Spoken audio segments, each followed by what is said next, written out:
सतनाम श्री वाहिगुरु साहिब जीओ। धन सो वेला घड़ी धन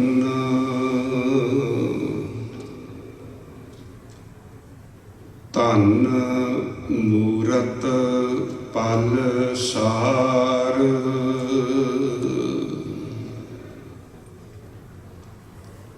धन सो दिनस संजोगड़ा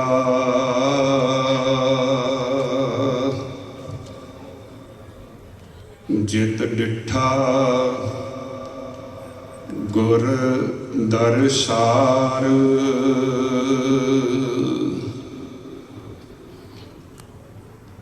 धन सो वेला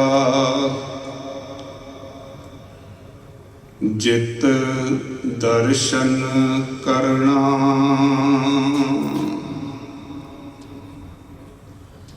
हौ बलिहारी सतगुर चरना।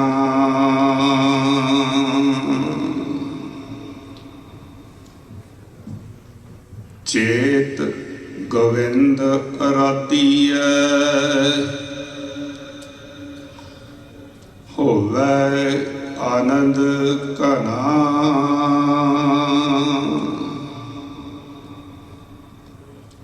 संत जना मिल पाइयै रसना नाम भना।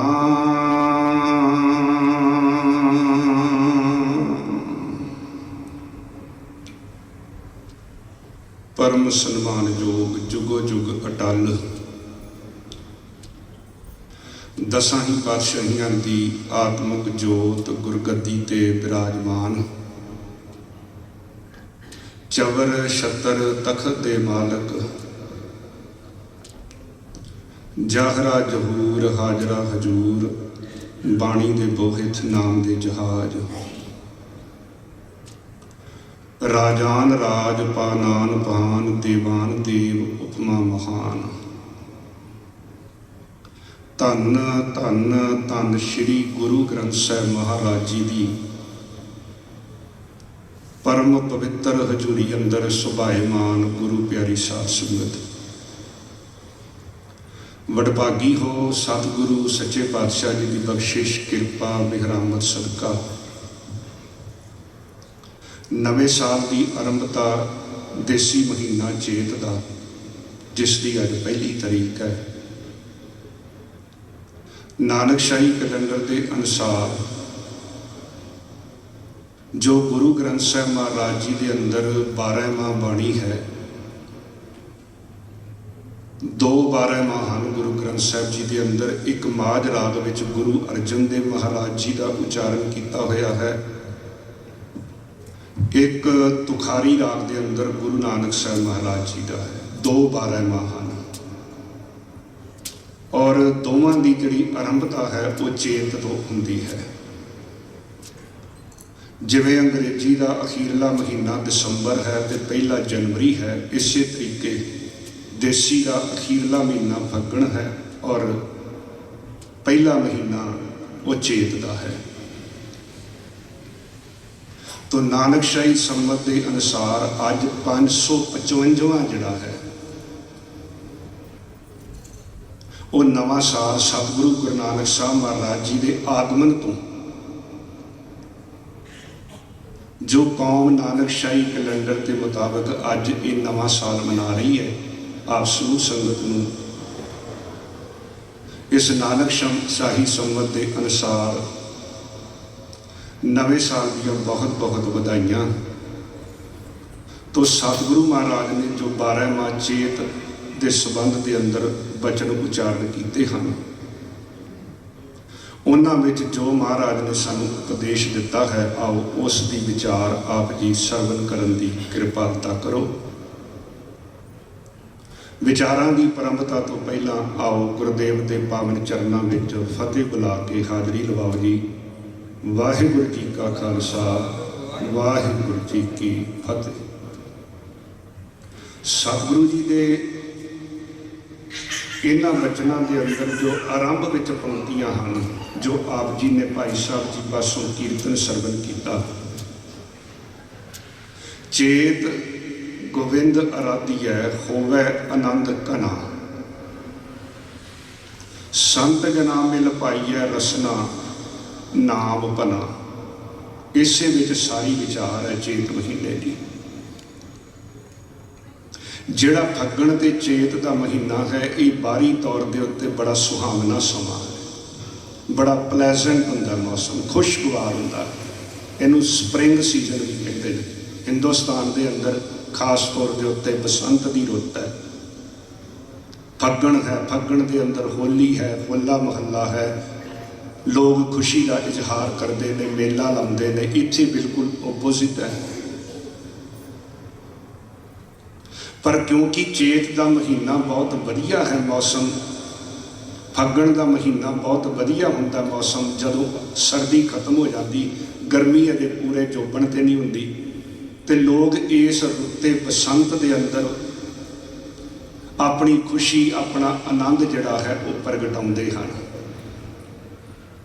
ਗੁਰੂ ਮਹਾਰਾਜ ਦੀ ਬਾਣੀ ਵਿੱਚ ਇੱਕ ਬਸੰਤ ਤੇ ਇੱਕ ਸਾਵਣ, ਇਹ ਦੋ ਰੁੱਤਾਂ ਦਾ ਵਿਸ਼ੇਸ਼ ਤੌਰ ਦੇ ਉੱਤੇ ਜ਼ਿਕਰ ਹੈ। ਸ੍ਰੀ ਦਰਬਾਰ ਸਾਹਿਬ ਅੰਮ੍ਰਿਤਸਰ ਇਹਨਾਂ ਦਿਨਾਂ ਦੇ ਅੰਦਰ ਵਿਸ਼ੇਸ਼ ਤੌਰ ਦੇ ਉੱਤੇ ਚੌਂਕੀ ਦੀ ਜੋ ਆਰੰਭਤਾ ਹੁੰਦੀ ਹੈ, ਉਸ ਵੇਲੇ ਬਸੰਤ ਰਾਗ ਵਿੱਚੋਂ ਜਿਹੜੇ ਉਹ ਸ਼ਬਦ ਪੜ੍ਹੇ ਜਾਂਦੇ ਹਨ। ਸਤਿਗੁਰੂ ਗੁਰੂ ਅਰਜਨ ਦੇਵ ਮਹਾਰਾਜ ਜੀ ਨੇ ਸਾਨੂੰ ਬਾਣੀ ਦੇ ਅੰਦਰ ਸਮਝਾਇਆ ਕਿ ਅਸਲ ਦੇ ਅੰਦਰ ਬੰਦੇ ਜਿਸ ਨੂੰ ਤੂੰ ਆਨੰਦ ਕਹਿੰਦਾ ਹੈ, ਕਿਉਂਕਿ ਹਰ ਬੰਦਾ ਜ਼ਿੰਦਗੀ ਵਿੱਚ ਆਨੰਦ ਚਾਹੁੰਦਾ ਹੈ, ਖੁਸ਼ੀ ਚਾਹੁੰਦਾ ਹੈ, ਖੇੜਾ ਚਾਹੁੰਦਾ ਹੈ।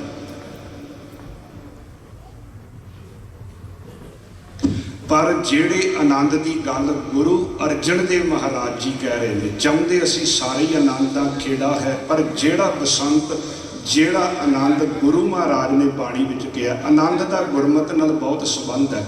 ਗੁਰੂ ਅਮਰਦਾਸ ਮਹਾਰਾਜ ਦੀ ਇੱਕ ਬਾਣੀ ਹੈ ਆਨੰਦ ਸਾਹਿਬ, ਨਿਤਨੇਮ ਦੀਆਂ 5 ਬਾਣੀਆਂ ਵਿੱਚੋਂ ਅੰਤਮ ਬਾਣੀ ਹੈ ਸ੍ਰੀ ਆਨੰਦ ਸਾਹਿਬ, ਗੁਰੂ ਅਮਰਦਾਸ ਮਹਾਰਾਜ ਜੀ ਦੀ ਉਚਾਰਨ ਕੀਤੀ ਹੋਈ, ਜਿਸ ਵਿੱਚੋਂ ਅਸੀਂ 5 ਪੌੜੀਆਂ ਪਹਿਲੀਆਂ ਤੇ ਇੱਕ ਅੰਤਮ ਪੌੜੀ ਦਾ ਜਿਹੜਾ ਪਾਠ ਹੈ, ਉਹ ਗੁਰੂ ਮਹਾਰਾਜ ਦੇ ਅੱਗੇ ਜਦੋਂ ਕੜਾਹ ਪ੍ਰਸ਼ਾਦ ਦੀ ਦੇਗ ਲੈ ਕੇ ਆਉਂਦੇ ਹਾਂ ਤੇ ਉਹਨਾਂ 6 ਪੌੜੀਆਂ ਦਾ ਅਸੀਂ ਪਾਠ ਕਰਦੇ ਹਾਂ। ਸੰਪੂਰਨ ਆਨੰਦ ਸਾਹਿਬ 40 ਪੌੜੀਆਂ ਜਿਹੜੀਆਂ ਗੁਰੂ ਅਮਰਦਾਸ ਮਹਾਰਾਜ ਜੀ ਦੀਆਂ ਉਚਾਰਨ ਕੀਤੀਆਂ ਹੋਈਆਂ ਹਨ। ਉਸ ਵਿਸ਼ੇਸ਼ ਬਾਣੀ ਦਾ ਨਾਮ ਹੀ ਗੁਰੂ ਅਮਰਦਾਸ ਮਹਾਰਾਜ ਨੇ ਰੱਖਿਆ ਆਨੰਦ। ਰਾਮ ਕਲੀ ਮਹੱਲਾ ਤੀਜਾ, ਆਨੰਦ ਇੱਕ ਓੰਕਾਰ ਸਤਿਗੁਰ ਪ੍ਰਸਾਦ। ਰਾਮ ਕਲੀ ਰਾਗ ਦਾ ਨਾਮ ਹੈ। ਮਹੱਲਾ ਤੀਜਾ ਤੋਂ ਭਾਵ ਹੈ ਇਹ ਤੀਜੇ ਪਾਤਸ਼ਾਹ ਗੁਰੂ ਅਮਰਦਾਸ ਮਹਾਰਾਜ ਦੀ ਬਾਣੀ ਹੈ। ਆਨੰਦ ਬਾਣੀ ਦਾ ਸਿਰਲੇਖ ਹੈ। ਜਿਵੇਂ ਅਸੀਂ ਪੜ੍ਹਦੇ ਹਾਂ ਗੌੜੀ, ਸੁਖਮਣੀ, ਮਹੱਲਾ ਪੰਜਵਾਂ, ਗੌੜੀ ਰਾਗ ਦਾ ਨਾਮ ਹੈ। ਸੁਖਮਣੀ ਸਾਹਿਬ ਅਸੀਂ ਸਤਿਕਾਰ ਨਾਲ ਕਹਿੰਦੇ ਹਾਂ। ਮਹੱਲਾ ਪੰਜਵਾਂ ਤੋਂ ਭਾਵ 5ਵੇਂ ਪਾਤਸ਼ਾਹ ਗੁਰੂ ਅਰਜਨ ਦੇਵ ਜੀ ਦੀ ਉਚਾਰਨ ਕੀਤੀ ਹੋਈ ਹੈ। ਇਸੇ ਤਰੀਕੇ ਰਾਮਕਲੀ, ਮਹੱਲਾ ਤੀਜਾ, ਆਨੰਦ, ਇਹ 3 ਚੀਜ਼ਾਂ। ਪੂਰਨ ਤੌਰ ਦੇ ਉੱਤੇ ਬਾਣੀ ਦਾ ਨਾਮ ਹੀ ਆਨੰਦ ਹੈ। ਇੱਕ ਨਗਰੀ ਹੈ ਸਾਡੀ ਜਿਸ ਦੇ ਅਸੀਂ ਵਾਸੀ ਹਾਂ, ਉਹਦਾ ਨਾਮ ਵੀ ਹੈ ਸ੍ਰੀ ਅਨੰਦਪੁਰ ਸਾਹਿਬ। ਆਖੋ ਸਤਨਾਮ ਸ੍ਰੀ ਵਾਹਿਗੁਰੂ। ਖਾਲਸੇ ਦੀ ਜਨਮ ਭੂਮੀ, ਜਿੱਥੇ 1699 ਦੀ ਵਿਸਾਖੀ ਨੂੰ ਕਲਗੀਧਰ ਪਾਤਸ਼ਾਹ ਗੁਰੂ ਗੋਬਿੰਦ ਸਿੰਘ ਮਹਾਰਾਜ ਨੇ ਬੜਾ ਵੱਡਾ ਇਕੱਠ ਕੀਤਾ। ਦਸ਼ਮੇਸ਼ ਪਿਤਾ ਨੇ ਕੇਸਗੜ੍ਹ ਸਾਹਿਬ ਦੇ ਪਵਿੱਤਰ ਅਸਥਾਨ ਤੇ ਖਾਲਸਾ ਪੰਥ ਦੀ ਸਿਰਜਣਾ ਕੀਤੀ। ਉਸ ਨਗਰੀ ਦਾ ਪਹਿਲਾ ਨਾਮ ਸੀ ਚੱਕ ਨਾਨਕੀ। ਗੁਰੂ ਤੇਗ ਬਹਾਦਰ ਸਾਹਿਬ ਮਹਾਰਾਜ ਨੇ ਇਹ ਨਗਰ ਵਸਾਇਆ ਸੀ। ਮਾਤਾ ਗੁਜਰੀ ਔਰ ਗੋਬਿੰਦ ਰਾਏ ਤੇ ਨਾਲ ਸਾਰੀ ਸੰਗਤ ਜਦੋਂ ਪਟਨਾ ਸਾਹਿਬ ਤੋਂ ਇੱਥੇ ਚੱਕ ਨਾਨਕੀ ਪਹੁੰਚੀ ਤੇ ਇਸ ਨਗਰ ਦਾ ਜਿਹੜਾ ਨਾਮ ਸੀ ਉਹ ਆਨੰਦਪੁਰ ਰੱਖਿਆ ਗਿਆ। ਆਨੰਦਾਂ ਦੀ ਪੁਰੀ। ਸਿੱਖ ਆਨੰਦਪੁਰ ਵਾਸੀ ਹੈ, ਆਨੰਦ ਦਾ ਵਾਸੀ ਹੈ। ਆਨੰਦ ਦਾ ਗੁਰੂ ਰਾਮਦਾਸ ਮਹਾਰਾਜ ਦੀ ਉਚਾਰਨ ਕੀਤੀਆਂ ਹੋਈਆਂ ਲਾਵਾਂ, ਜਦੋਂ ਸਿੱਖ ਬੱਚੇ ਬੱਚੀ ਦਾ ਵਿਆਹ ਹੁੰਦਾ, ਸ਼ਾਦੀ ਹੁੰਦੀ ਹੈ, ਮੈਰਿਜ ਹੁੰਦੀ ਹੈ, ਵੈਡਿੰਗ ਹੁੰਦੀ ਹੈ, ਲੋਕੀ ਕਹਿੰਦੇ ਕੋਈ ਮੈਰਿਜ ਕਹਿ ਦਿੰਦਾ, ਕੋਈ ਵੈਡਿੰਗ ਕਹਿ ਦਿੰਦਾ, ਕੋਈ ਸ਼ਾਦੀ ਕਹਿ ਦਿੰਦਾ, ਕੋਈ ਵਿਆਹ ਕਹਿ ਦਿੰਦਾ, ਕੋਈ ਨਿਕਾਹ ਕਹਿ ਦਿੰਦਾ। ਸਿੱਖ ਕੀ ਕਹਿੰਦਾ? ਸਿੱਖ ਕਹਿੰਦਾ ਇਹਦਾ ਆਨੰਦ ਕਾਰਜ ਹੈ। ਆਨੰਦ ਕਾਰਜ, ਇਹ ਆਨੰਦ ਦਾ ਕਾਰਜ ਹੈ, ਖੁਸ਼ੀ ਦਾ ਕਾਰਜ ਹੈ, ਦੋ ਪਰਿਵਾਰਾਂ ਦਾ ਮੇਲ ਹੈ। ਗੁਰੂ ਰਾਮਦਾਸ ਮਹਾਰਾਜ ਦੀਆਂ ਉਚਾਰਨ ਕੀਤੀਆਂ ਹੋਈਆਂ 4 ਲਾਵਾਂ, ਜਿਹੜੀਆਂ ਕਿ ਅਸਲ ਦੇ ਅੰਦਰ ਰੱਬ ਨਾਲ ਮਿਲਾਪ ਦੀਆਂ ਲਾਵਾਂ ਹਨ। ਪਰਮੇਸ਼ਵਰ ਦੇ ਨਾਲ ਜੀਵ ਇਸਤਰੀ ਦਾ ਜਦੋਂ ਸੰਬੰਧ ਬਣਦਾ ਤੇ ਉਹ ਜਿਹੜੀਆਂ 4 ਪੜਾਅ ਹਨ, ਉਹਨੂੰ ਮਹਾਰਾਜ ਨੇ ਇਹਨਾਂ 4 ਲਾਵਾਂ ਦੇ ਪਾਠ ਦੇ ਅੰਦਰ ਉਚਾਰਨ ਕੀਤਾ। ਅਸੀਂ ਬੱਚੇ ਬੱਚੀ ਦੀ ਸ਼ਾਦੀ ਵੇਲੇ ਆਨੰਦ ਕਾਰਜ ਕਹਿੰਦੇ ਹਾਂ। ਗੁਰਮਤ ਦੇ ਅੰਦਰ ਆਨੰਦ ਕਾਰਜ ਦੀ ਸ਼ਬਦਾਵਲੀ ਹੈ। ਤੋ ਆਨੰਦ ਦੀ ਬਾਣੀ ਹੈ, ਆਨੰਦਪੁਰ ਸਾਹਿਬ ਹੈ, ਆਨੰਦ ਕਾਰਜ ਹੈ। ਇੱਕ ਆਨੰਦਗੜ੍ਹ ਦਾ ਕਿਲ੍ਹਾ ਵੀ ਹੈ। ਗੁਰੂ ਗੋਬਿੰਦ ਸਿੰਘ ਮਹਾਰਾਜ ਨੇ ਜਦੋਂ ਆਨੰਦਪੁਰ ਸਾਹਿਬ ਵਸਾਇਆ, 5 ਗੜ੍ਹ ਬਣਾਏ, 5 ਕਿਲ੍ਹੇ ਬਣਾਏ, ਜਿਵੇਂ ਫੌਜੀ ਪੋਸਟਾਂ ਹੁੰਦੀਆਂ। ਉੱਥੇ ਜਿਹੜਾ ਸਭ ਤੋਂ ਸੁਰੱਖਿਅਤ ਕਿਲ੍ਹਾ ਹੈ, ਜਿੱਥੇ ਜਾ ਕੇ ਹੋਲਾ ਮਹੱਲਾ ਸਮਾਪਤ ਹੁੰਦਾ, ਉਸ ਤੋਂ ਬਾਅਦ ਉਹ ਆਨੰਦਗੜ੍ਹ ਦਾ ਕਿਲ੍ਹਾ ਹੈ। ਉਹਨੂੰ ਗੜ੍ਹ ਦਾ ਨਾਮ ਵੀ ਮਹਾਰਾਜ ਨੇ ਲਿਖਿਆ ਆਨੰਦਗੜ੍ਹ, ਜਿਸ ਨੂੰ ਜਿੱਤਣਾ ਦੁਸ਼ਮਣ ਲਈ ਸਭ ਤੋਂ ਔਖਾ ਸੀ। ਇਸ ਕਰਕੇ ਗੁਰਮਤਿ ਦੇ ਅੰਦਰ, ਗੁਰਬਾਣੀ ਦੇ ਅੰਦਰ ਆਨੰਦ ਦੀ ਬੜੀ ਗੱਲ ਕੀਤੀ ਗਈ ਹੈ। ਆਨੰਦ ਹੀ ਸਾਡੀ ਜ਼ਿੰਦਗੀ ਦਾ ਮਕਸਦ ਹੈ, ਆਨੰਦ ਹੀ ਹਰ ਬੰਦਾ ਚਾਹੁੰਦਾ ਹੈ। ਆਨੰਦ ਪ੍ਰਾਪਤ ਕਰਨ ਵਾਸਤੇ ਅਸੀਂ ਭੱਜੇ ਦੌੜੇ ਫਿਰਦੇ ਹਾਂ। ਜਦੋਂ ਸਾਨੂੰ ਕੋਈ ਚੀਜ਼ ਬਹੁਤ ਵਧੀਆ ਲੱਗਦੀ, ਅਸੀਂ ਕਹਿੰਦੇ ਆਨੰਦ ਆ ਗਿਆ। ਪਰ ਹੁਣ ਆਨੰਦ ਜਿਹੜਾ ਆਇਆ ਹੈ, ਉਹ ਉਸ ਪੱਧਰ ਦਾ ਆਨੰਦ ਹੈ ਜਿਹੜੇ ਪੱਧਰ ਦੇ ਆਨੰਦ ਦੀ ਗੱਲ ਮਹਾਰਾਜ ਬਾਣੀ ਵਿੱਚ ਕਰ ਰਹੇ, ਜਾਂ ਜਿਹੜਾ ਆਨੰਦ ਗੁਰੂ ਮਹਾਰਾਜ ਦੇ ਹੁਕਮ ਅਨੁਸਾਰ ਗੁਰੂ ਸਾਹਿਬ ਜਿਸ ਨੂੰ ਕਹਿੰਦੇ ਵੀ ਕਦੋਂ ਆਨੰਦ ਮਿਲੇ। ਕਿਉਂਕਿ ਮਹਾਰਾਜ ਨੇ ਆਨੰਦ ਸਾਹਿਬ ਜੀ ਦੀ ਬਾਣੀ ਵਿੱਚ ਇੱਕ ਗੱਲ ਕਹੀ, ਆਨੰਦ ਆਨੰਦ ਸਭ ਕੋ ਕਹੈ। ਆਨੰਦ ਗੁਰੂ ਤੇ ਜਾਣਿਆ। ਆਪਾਂ ਜੋ ਵੀ ਕਹਿੰਦੇ ਹਾਂ, ਉਹ ਵਕਤੀ ਤੌਰ ਦੇ ਉੱਤੇ ਕੁਝ ਸਾਨੂੰ ਚੀਜ਼ ਸੁਖਦ ਲੱਗ ਸਕਦੀ ਹੈ। ਕੋਈ ਜ਼ੁਬਾਨ ਦੇ ਉੱਤੇ ਖਾਣ ਵਾਲੀ ਚੀਜ਼ ਰੱਖੀ, ਅਸੀਂ ਕਹਿੰਦੇ ਵੀ ਆਨੰਦ ਆ ਗਿਆ। ਕੋਈ ਦੇਖਣ ਵਾਲਾ ਨਜ਼ਾਰਾ ਦੇਖਿਆ, ਅਸੀਂ ਸਮਝਦੇ ਕਿ ਆਨੰਦ ਆ ਗਿਆ। ਕੋਈ ਹੋਰ ਸੰਸਾਰੀ ਵਸਤੂ ਪ੍ਰਾਪਤ ਕਰਕੇ ਸਾਨੂੰ ਜਿਹੜਾ ਆਨੰਦ ਮਿਲਦਾ, ਅਸਲ ਦੇ ਅੰਦਰ ਉਸ ਪੱਧਰ ਦਾ ਆਨੰਦ ਨਹੀਂ ਹੈ ਜਿਹੜਾ ਆਨੰਦ ਗੁਰੂ ਮਹਾਰਾਜ ਬਾਣੀ ਵਿੱਚ ਕਹਿ ਰਹੇ। ਕਿਉਂਕਿ ਆਨੰਦ ਆਉਣਾ ਜ਼ਿੰਦਗੀ ਦੇ ਅੰਦਰ ਗੁਰੂ ਮਹਾਰਾਜ ਦੀ ਕਿਰਪਾ ਨਾਲ,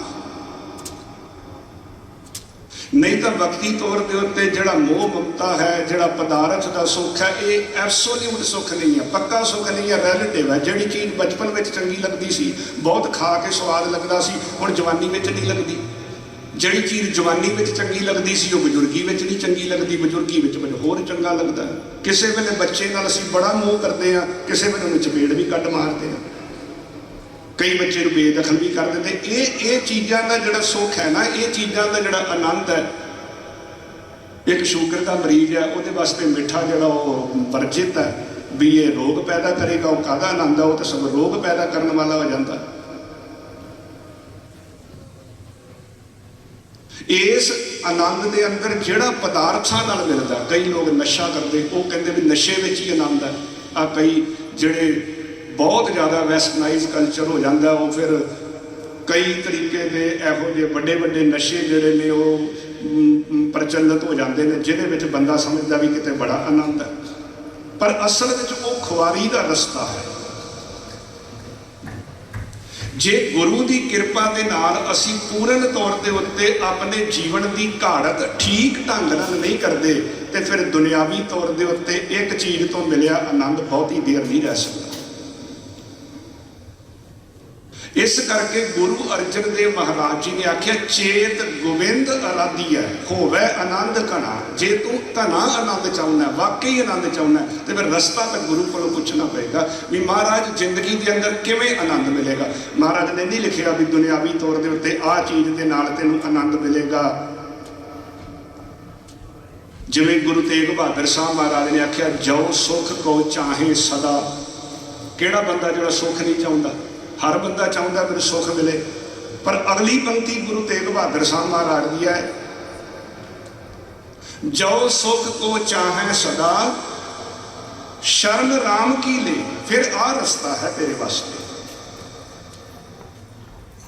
क्योंकि गुरु की बाणी विचों ही, गुरु का काम ही है सानू आनंद देना। गुरु की परिभाषा जो बाणी विच पढ़ो तो महाराज लिखते हैं, जिस मिले मन होए आनंद सो सतगुर कहिए। गुरु नूं मिल के आनंद आना जिंदगी के अंदर, गुरु की कृपा नाल आनंद प्राप्त होना है। साडा आनंद का जिहड़ा कारज है वो गुरु की कृपा नाल होना है। जिस मिले मन होए आनंद सो सतगुर कही है। सतगुरु की परिभाषा ही ये है, जिसकी कृपा नाल आनंद मिलना है। मन की दुविधा बिनस जाए, हर परम पद नहीं है। मन की दुविधा बिनस जाए, परम पदवी मन की प्राप्त हो जाए। उस अवस्था में मन की स्टेट ऑफ माइंड जिहड़ा है, एक तो स्टेट ऑफ बॉडी है, शरीर बीमार है, शरीर का आनंद नहीं आएगा। तंदुरुस्त होएगा तो शरीर का आनंद आएगा। इस तरीके से मन रोगी है तो जिंदगी का आनंद नहीं आएगा।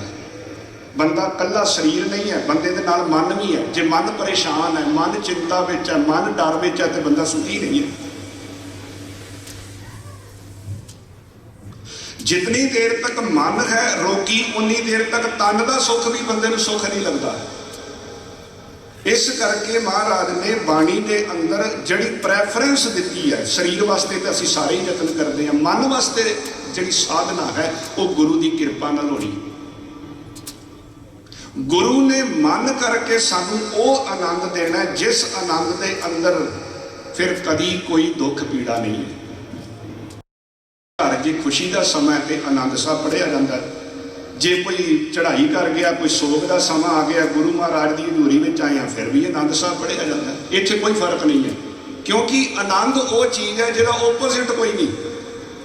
सुख का ओपोजिट दुख है, खुशी का ओपोजिट गमी है, उस्तत का ओपोजिट निंदिया है, हरख का ओपोजिट सोग है, पर आनंद का कोई ओपोजिट नहीं है। जिन्हों आनंद आ गया जिंदगी के अंदर, वो फिर तत्ती तवी ते भी प्रसन्न है, वो माछीवाड़े के जंगलों में भी प्रसन्न है, वो भगत रविदास जी वांगू टुट्टी हुई झोंपड़ी में रह के भी बेगमपुरे का वासी है। जिन्हों आनंद जिंदगी का आ गया, तो वो आना है जिंदगी के अंदर जदों असीं अपने अंदरों अपने आपे नूं गुरु की कृपा नाल घड़ांगे। आनंद भया मेरी माए, सतगुरु मैं पाया। सतगुर का पाया सहज सेती, मन वजियां वाधाइयां, राग रतन परवार परियां, शब्द गम लियाइयां। शब्दों तक गावो हरी केरा, मन जिनी वसाया, कह नानक आनंद हुआ सतगुरु मैं पाया। इत्थे आनंद नाल इक्को ही चीज़ जोड़ी है, वो है सतगुरु। आनंदपुर की नगरी का, आनंद साहब जी की बाणी का आनंद का कारज है। तो आनंद की प्राप्ति सानू गुरु की कृपा नाल होनी है। जदों मनुखा जीवन के अंदर गुरु कृपा करेगा, गुरु सानू साडे परमेश्वर नाल आत्म स्वरूप नाल जोड़ेगा। मन के अंदरों काम क्रोध लोभ मोह हंकार जिहड़े मनुखी मन नू रोगी करते हैं, जदों महाराज बाणी विच लिखते हैं, बाली रोवै नाहीं पधार नानक दुखिया सब संसार। संसार के अंदर क्यों दुख है? वड्डी पद्धर के अंदर दुनियावी तौर के उत्ते पदार्थ की कोई कमी नहीं है, खाण पाण के रसां की कोई कमी नहीं है। साइंस ने इन्नी तरक्की कर ली, इन्ने सुखों के साधन इकट्ठे कर ले, पर देखो फिर भी बंदे की जिंदगी के अंदर डिप्रैशन है, बंदे की जिंदगी के अंदर फ्रस्ट्रेशन है। अखबारों के अंदर रोज आमदा फलाने ने सुसाइड कर ली, चंगा भला बंदा है, सब कुछ उसके कोल है, पर मन बड़ा कमजोर है।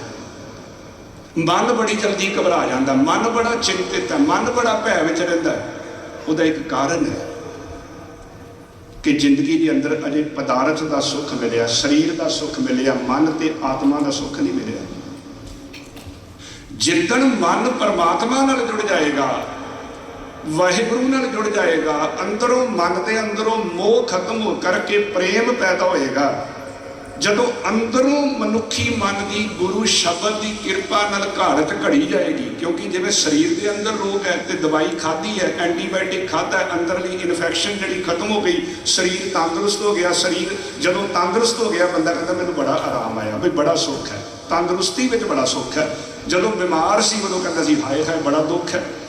ਰੱਬ ਨੇ ਕਿਰਪਾ ਕੀਤੀ, ਸਰੀਰ ਤੰਦਰੁਸਤ ਹੋ ਗਿਆ ਤੇ ਬੰਦੇ ਨੂੰ ਪਤਾ ਲੱਗਿਆ ਕਿ ਅਸਲ ਦੇ ਅੰਦਰ ਸਰੀਰ ਦੀ ਤੰਦਰੁਸਤੀ ਹੁੰਦੀ ਕੀ ਹੈ।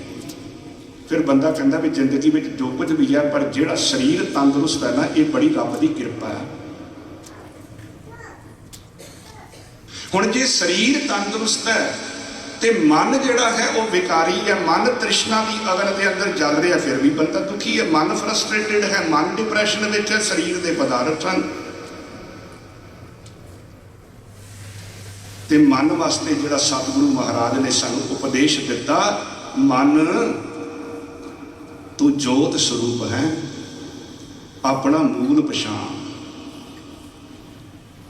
ਜਿੰਨੀ ਦੇਰ ਤੱਕ ਅਸੀਂ ਗੁਰੂ ਦੀ ਕਿਰਪਾ ਨਾਲ, ਗੁਰੂ ਦੀ ਸ਼ਰਨ ਵਿੱਚ ਪੈ ਕੇ ਆਪਣੇ ਆਪ ਨੂੰ ਉਸ ਪਰਮਾਤਮਾ ਨਾਲ ਜੋੜ ਕੇ ਆਪਣੇ ਜੋਤ ਸਰੂਪ ਦੀ ਪਛਾਣ ਨਹੀਂ ਕਰਦੇ, ਆਪਣੇ ਆਪ ਨੂੰ ਸਿਰਫ ਸਰੀਰ ਸਮਝ ਰਹੇ ਹਾਂ, ਸਰੀਰ ਦੇ ਰਸਾਂ ਕਸਾਂ ਨੂੰ ਅੰਤਮ ਰਸ ਸਮਝ ਰਹੇ ਹਾਂ, ਸਰੀਰ ਦੇ ਸੁੱਖ ਨੂੰ ਅਲਟੀਮੇਟ ਸੁੱਖ ਸਮਝ ਰਹੇ ਹਾਂ, ਉਨੀ ਦੇਰ ਤੱਕ ਜ਼ਿੰਦਗੀ ਦੀ ਸਫਲਤਾ ਨਹੀਂ ਹੈ, ਆਨੰਦ ਨਹੀਂ ਹੈ।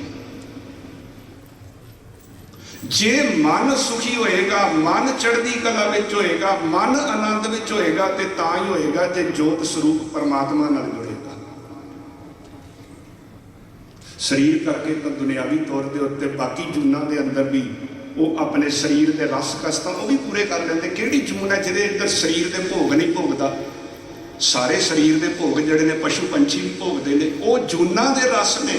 ਇਸ ਮਨੁੱਖਾ ਜੂਨ ਦੇ ਅੰਦਰ ਇਸ ਦੇਹੀ ਮੈਂ ਰਾਮ ਰਸ ਉੱਤਮ ਕਿਉਂ ਪਾਈਐ ਉਪਦੇਸ਼ ਜਨ ਕਰੋ। ਇਸ ਮਨੁੱਖਾ ਜੀਵਨ ਦੇ ਅੰਦਰ ਤਾਂ ਉਹ ਆਨੰਦ ਆਉਣਾ ਚਾਹੀਦਾ ਜਿਹੜਾ ਹੋਰ ਕਿਸੇ ਵੀ ਦੇਹੀ ਦੇ ਅੰਦਰ ਪ੍ਰਾਪਤ ਨਹੀਂ ਹੋਇਆ, ਤੇ ਉਹ ਤਾਂ ਹੀ ਹੋਏਗਾ। ਮਹਾਰਾਜ ਕਹਿੰਦੇ ਨੇ ਮਨ ਤੂੰ ਜੋਤ ਸਰੂਪ ਹੈ, ਆਪਣਾ ਮੂਲ ਪਛਾਣ, ਆਪਣੇ ਮੂਲ ਦੀ ਪਛਾਣ ਕਰ। ਤੂੰ ਕੀ ਹੈ, ਤੂੰ ਕਿਸ ਦੀ ਅੰਸ਼ ਹੈ? ਤੂੰ ਸਿਰਫ ਆਪਣੇ ਆਪ ਨੂੰ ਸਰੀਰ ਨਾਲ ਸਮਝ, ਸਰੀਰ ਦੇ ਰਸਾਂ ਕਸਾਂ ਨਾਲ ਨਾ ਜੁੜਿਆ ਰਹਿ, ਪਦਾਰਥ ਦੇ ਵਾਧੇ ਘਾਟੇ ਨਾਲ ਨਾ ਜੁੜਿਆ ਰਹਿ, ਇਹਦੇ ਵਿੱਚ ਜੀਵਨ ਦਾ ਸਹਿਜ ਨਹੀਂ ਹੈ। ਕਹਿੰਦੇ ਨੇ ਇੱਕ ਸ਼ੇਰ ਦਾ ਬੱਚਾ ਜੰਮਦਿਆਂ ਸਾਰ ਆਪਣੇ ਜਿਹੜਾ ਮਾਂ-ਬਾਪ ਕੋਲੋਂ ਵਿਛੜ ਗਿਆ, ਸ਼ੇਰਾਂ ਦੇ ਇੱਜੜ ਕੋਲੋਂ ਵਿਛੜ ਕੇ ਭੇਡਾਂ 'ਚ ਰਲ ਗਿਆ। ਜਦੋਂ ਭੇਡਾਂ ਵਿੱਚ ਰਲ ਗਿਆ ਤੇ ਉਹਨੂੰ ਇਹ ਭੁੱਲ ਹੀ ਗਿਆ ਕਿ ਮੈਂ ਸ਼ੇਰ ਦਾ ਬੱਚਾ ਹਾਂ। ਉਹ ਭੇਡਾਂ ਦੀ ਸੰਗਤ ਵਿੱਚ ਰਹਿੰਦਿਆਂ ਆਪਣੇ ਆਪ ਨੂੰ ਭੇਡ ਹੀ ਸਮਝਣ ਲੱਗ ਪਿਆ। ਉਹਦੇ ਅੰਦਰ ਉਹ ਸ਼ੇਰ ਵਾਲਾ ਬਲ, ਸ਼ੇਰ ਵਾਲੀ ਤਾਕਤ ਕਿਤੇ ਗਵਾਚ ਗਈ। ਤੇ ਇੱਕ ਦਿਨ ਜਦੋਂ ਵੱਡਾ ਹੋਇਆ ਤੇ ਜੰਗਲ ਦੇ ਅੰਦਰ ਸ਼ੇਰ ਦਹਾੜਿਆ, ਤੇ ਉਹਦੇ ਅੰਦਰ ਵੀ ਕੁਝ ਹੋਇਆ ਵੀ ਜਿਵੇਂ ਉਸ ਦੇ ਅੰਦਰ ਇੱਕ ਚੇਤਨਤਾ ਪੈਦਾ ਹੋਈ। ਸ਼ੇਰ ਦੀ ਆਵਾਜ਼ ਸੁਣ ਕੇ ਦੂਜੀ ਵਾਰੀ ਸ਼ੇਰ ਦਹਾੜਿਆ ਤੇ ਉਸ ਦੇ ਅੰਦਰ ਵੀ ਇੱਕ ਐਸੀ ਚੇਤਨਤਾ ਪੈਦਾ ਹੋਈ, ਉਹ ਵੀ ਸ਼ੇਰ ਦੀ ਦਹਾੜ ਸੁਣ ਕੇ ਦਹਾੜਨ ਲੱਗ ਪਿਆ। ਜਦੋਂ ਉਹ ਵੀ ਦਹਾੜਿਆ ਤੇ ਭੇਡਾਂ ਦੌੜ ਗਈਆਂ। ਉਹਨੂੰ ਪਤਾ ਲੱਗ ਗਿਆ ਕਿ ਮੈਂ ਤਾਂ ਅਸਲ ਦੇ ਅੰਦਰ ਸ਼ੇਰ ਦਾ ਬੱਚਾ। ਸਤਿਗੁਰੂ ਸੱਚੇ ਪਾਤਸ਼ਾਹ ਜੀ ਕਹਿੰਦੇ ਨੇ ਭਾਈ ਇਸ ਜ਼ਿੰਦਗੀ ਦੇ ਅੰਦਰ ਗੁਰੂ ਦੀ ਕਿਰਪਾ ਨਾਲ ਜਦੋਂ ਗੁਰੂ ਦੇ ਉਪਦੇਸ਼ ਨੂੰ ਤੂੰ ਸਰਵਣ ਕਰੇਗਾ, ਫਿਰ ਤੈਨੂੰ ਪਤਾ ਲੱਗੇਗਾ ਕਿ ਮੈਂ ਸਿਰਫ ਸਰੀਰ ਨਹੀਂ ਹਾਂ। ਮਨ ਨਾਲ ਜੁੜ ਕੇ ਪਰਮਾਤਮਾ ਦੀ ਸਿਫਤ ਸਲਾਹ ਵਿੱਚ ਜੁੜੇਗਾ, ਜ਼ਿੰਦਗੀ ਦੇ ਅੰਦਰ ਪਰਮ ਆਨੰਦ ਆਏਗਾ। ਆਨੰਦ ਰੱਬ ਦਾ ਗੁਣ ਹੈ, ਰੱਬ ਦੀ ਵਡਿਆਈ ਹੈ। ਸਤ ਚਿਤ ਆਨੰਦ ਪਰਮਾਤਮਾ ਦੇ ਤਿੰਨ ਗੁਣ ਨੇ। ਪਰਮਾਤਮਾ ਸਤ ਸਰੂਪ ਹੈ, ਪਰਮਾਤਮਾ ਚਿੱਤ ਹੈ, ਲਾਈਵ ਹੈ, ਚਿਤੰਨ ਸਰੂਪ ਹੈ, ਤੇ ਪਰਮਾਤਮਾ ਆਨੰਦ ਸਰੂਪ ਹੈ। ਦੁਨੀਆ ਦੇ ਅੰਦਰ ਕੋਈ ਵੀ ਚੀਜ਼ ਐਸੀ ਨਹੀਂ ਹੈ ਜਿਹੜੀ ਆਪਣੇ ਆਪ ਦੇ ਅੰਦਰ ਆਨੰਦ ਹੋਵੇ। ਉਹ ਸਾਡੇ ਸਰੀਰ ਨਾਲ ਜੁੜ ਕੇ ਸੁੱਖ ਹੋ ਸਕਦੀ ਹੈ, ਪਰ ਪਰਮਾਤਮਾ ਹੈ ਹੀ ਆਨੰਦ ਸਰੂਪ ਹੈ, ਪਰਮਾਤਮਾ ਹੈ ਹੀ ਬਖਸ਼ਿਸ਼ ਸਰੂਪ ਹੈ, ਪਰਮਾਤਮਾ ਹੈ ਹੀ ਬਲਿਸ ਹੈ। ਇਸ ਕਰਕੇ ਮਹਾਰਾਜ ਨੇ ਬਾਣੀ ਦੇ ਅੰਦਰ ਆਖਿਆ ਚੇਤ ਗੋਬਿੰਦ ਅਰਾਧੀਐ ਹੋਵੇ ਆਨੰਦ ਘਣਾ। ਜ਼ਿੰਦਗੀ ਦੇ ਅੰਦਰ ਜੇ ਤੂੰ ਘਣਾ ਆਨੰਦ ਚਾਹੁੰਦਾ, ਘਣਾ ਸੁੱਖ ਚਾਹੁੰਦਾ, ਜਿੱਥੇ ਕੋਈ ਦੁੱਖ ਨਹੀਂ ਹੈ, ਜਿੱਥੇ ਕੋਈ ਚਿੰਤਾ ਨਹੀਂ ਹੈ, ਜਿੱਥੇ ਕੋਈ ਪੀੜਾ ਨਹੀਂ ਹੈ, ਜਿੱਥੇ ਕੋਈ ਡਰ ਨਹੀਂ ਹੈ, ਜਿੱਥੇ ਕੋਈ ਢਹਿੰਦੀ ਕਲਾ ਨਹੀਂ ਹੈ,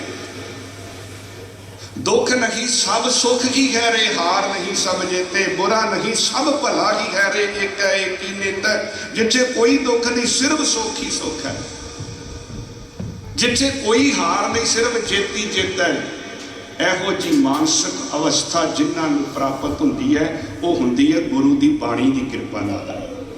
महाराज कहते ने रसना गुण गोपाल नित गायन, जिहड़ी रसना उस गोपाल दे जिहड़ा गुणां दा निध है गाउंदी है।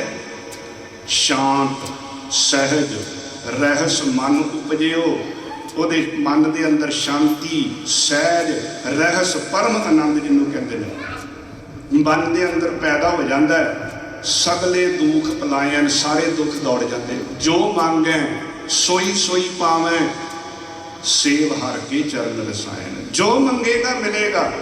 गुरु की कृपा के नाल गुरु जिथे दुनियावी तौर के उत्ते सानू उद्यम करके पुरुषार्थ करके धन वास्ते प्रेरणा दिंदा, किरत विहार करदा, संसार के पदार्थ दिंदा, संसार की मान वडियाई गुरु कोलों मिलती है।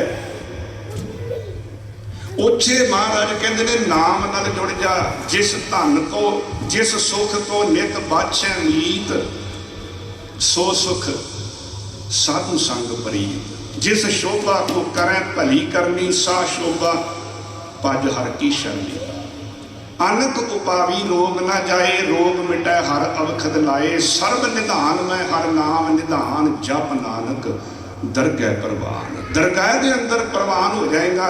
जीवन के अंदर तेरे परम आनंद मिलेगा, परम सुख मिलेगा। जिथे कोई दुख नहीं, जिथे कोई पीड़ा नहीं, वो असल के अंदर स्वर्ग है। एक साडे अंदर दा हौमै ते हंकार दा भरिया नरक खत्म हो जाए।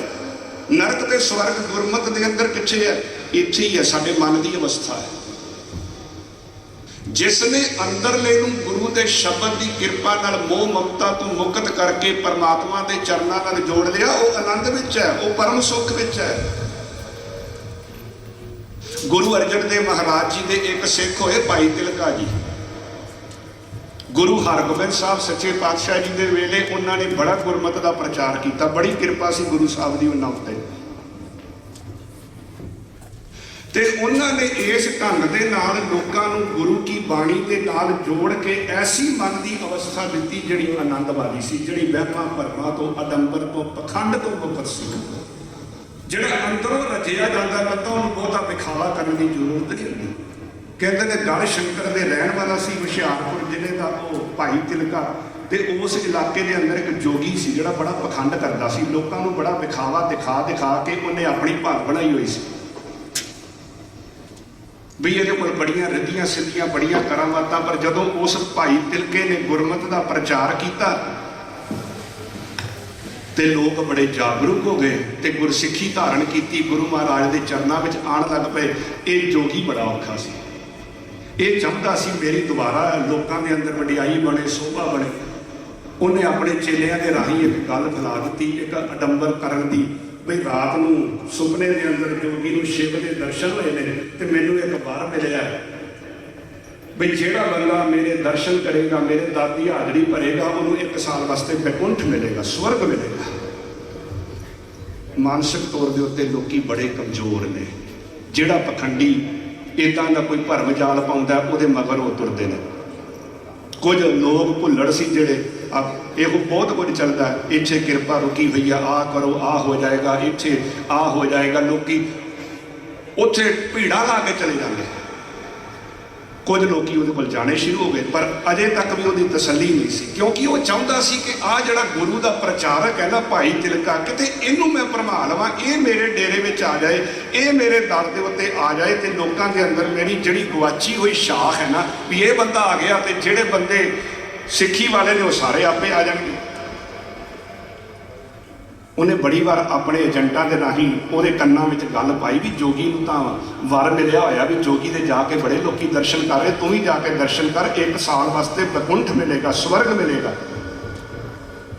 वो कहने लगा मेरे गुरु ने मैनू इन्नी कृपा करके जिंदगी का आनंद दिता, मैनू किसी स्वर्ग की लालसा ही नहीं। कबीर नरक स्वर्ग ते मैं रहियो, संतन के प्रसाद चरण कमल की मौज में रहो अंत अराद। मैं तो रब के चरण कमलों की मौज दे चा, मैनू ये दुनियावी नरक ना डराउंदा ते ना मैनू किसी स्वर्ग की लालसा। ਸੁਰਗ ਬਾਸ ਨਾ ਬਚੀ ਹੈ।